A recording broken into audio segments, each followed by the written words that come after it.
I want us to pause our discussion and take our viewers to another part of course, Johannesburg. In fact, let's take you to Soweto, where our reporter Ntlantla Kgatlhane is standing by for us. Ntlantla, speak to us about where exactly you are at as we continue to mark, just the various events that are unfolding to mark the 70th anniversary of the Women's March of 1956.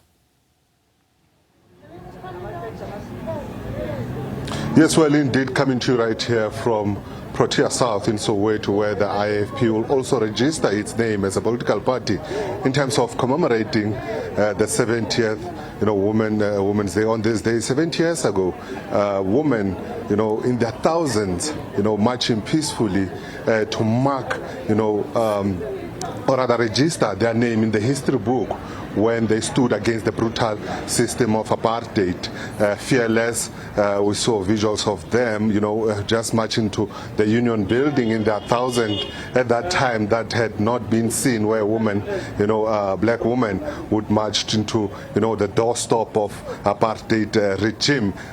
Here where we are, we can see that women have been coming in slowly, to come and, commemorate this day. The IFP President Velenkosini Hlabisa is expected, to speak in marking this day. I mean, amongst, the things that he's going to talk about is that the importance of empowering women. He will outline, what the party is doing and will be, doing with regards to, it also playing a role in terms of empowering women economically and also in terms of leadership positions.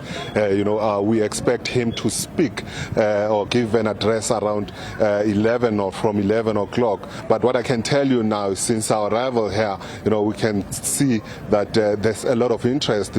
Women in regalia, in the IFP regalia, starting to make their way in, to hear their president, speak. I mean, also, I think the IFP president will take this opportunity just to interact with women and in terms of, talking to them in terms of their role in the upcoming local government elections. All right, Ntlantla, let's leave it there for now. Ntlantla, of course, at the Inkatha Freedom Party, of course, led by Velenkosini Hlabisa, also marking Women's Day today.